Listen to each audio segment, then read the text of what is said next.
모르는 것이 없어질 때까지 반복하고 또 반복하는 불평제로 시간입니다. 강사님, 이번 시간에 제가 할 과제는 무엇인가요? 안마의자의 3D 영상에 직접 재질을 입혀보고 완성된 3D 렌더링 결과를 만들어 보세요. 조명과 배경 효과도 다 넣는 것이죠. 네, 최종 단계의 제품 외관을 예측할 수 있도록 완성도를 높여보세요. 네, 알겠습니다. 저의 불평제로 도전기 지금 시작합니다. 이 의자는 어떤 재질이야? 불평이 없어질 때까지 도전하고 다시 또 도전하는 불평제로.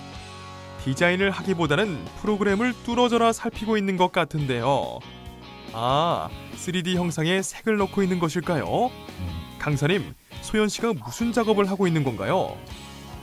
3D 모델링 데이터를 기반으로 해서 이제 3D 매핑, 이제 렌더링하는 작업을 지금 진행을 하고 있는데요. 지금 그 프로그램이 매핑하는 프로그램들이 소프트웨어들이 다양한데 지금 사용하는 것들은 조금 초보자도 쉽게 좀 사용할 수 있는 그런 프로그램입니다.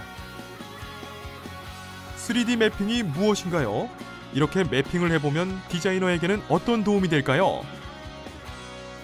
이 단계가 어떻게 보면 조금 그 디테일한 부분이라고 보면 되겠는데 이제 일단 형태적인 부분은 정리가 됐거든요.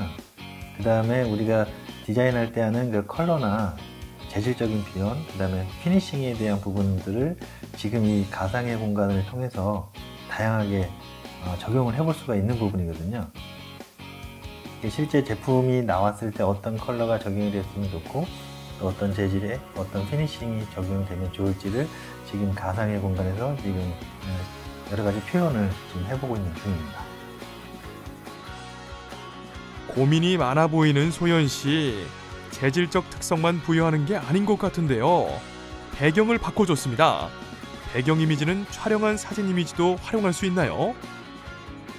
그래서 원하는 각도에 원하는 그 위치를 정확하게 촬영을 해서 그 배경 이미지를 기반으로 해서 지금 3D 모델링 된 데이터를 얹혀놓고 지금처럼 이제 사실감 있게 컬러나 이런 재질적인 부분들을 표현을 해주면 됩니다.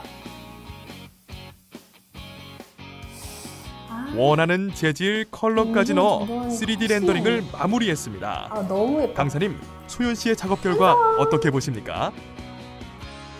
네, 전체적으로 완성도는 조금 있게 표현이 되어 있고요. 한 가지 아쉬운 점은 이제 빛에 대한 부분, 좀 더 효율적으로 디테일하게 어두운 부분을 좀 더 밝게 해줘야 되는 부분이 있었고요.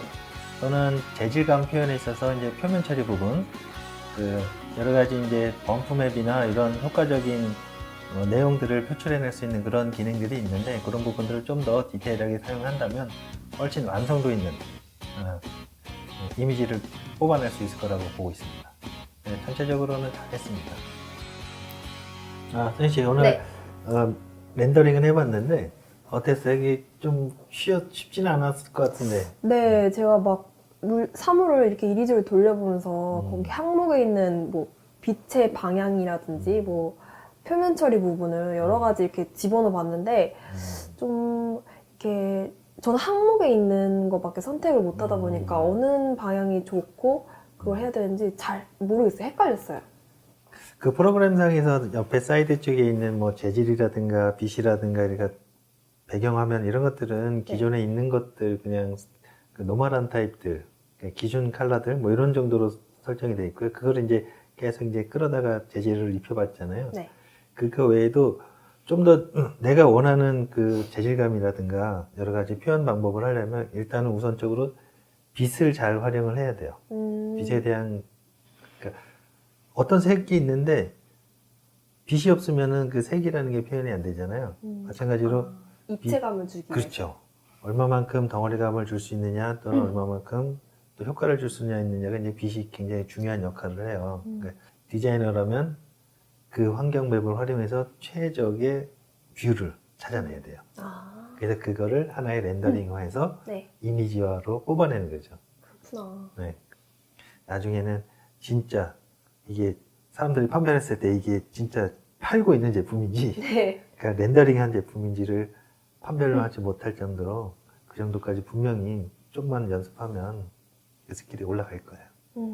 자, 시청자 여러분들도 처음에 뭐 실사감이 안 난다고 어려워하지 마시고요.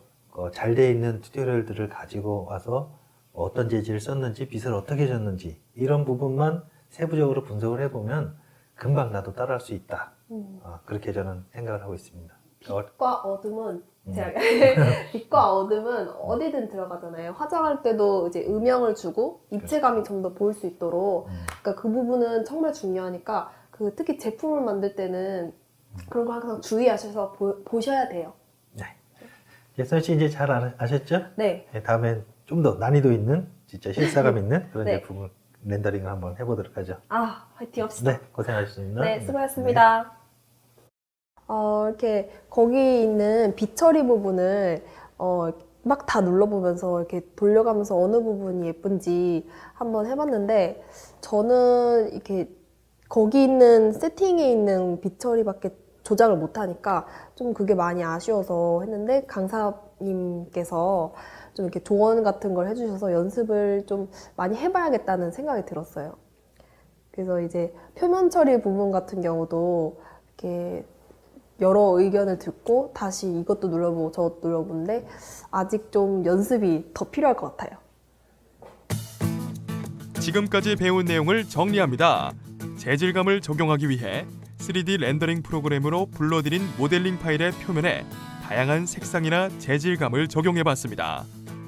렌더링 프로그램을 활용할 때는 플라스틱, 목재, 금속, 도료, 대리석 등의 소프트웨어가 제공하는 기본 재질감을 적용해보고 투명, 반투명, 불투명 등의 여러 가지 투명도 조정을 해봅니다.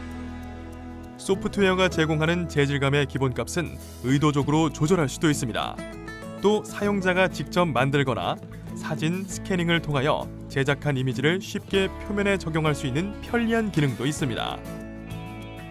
3D 렌더링은 가상의 스튜디오에서 제품을 촬영한다는 생각으로 수많은 시행착오를 거쳐야 좋은 결과물을 얻을 수 있으므로 제품 카탈로그나 온라인 쇼핑몰의 유사 제품 촬영 사진을 자주 보거나 확보해두는 것이 큰 도움이 됩니다. 프로그램에 익숙해지기 위해서는 어떤 프로그램에서 어떤 효과를 위해 어떤 값을 얼마나 변화를 주었는지 항상 기록해놓는 습관이 필요합니다.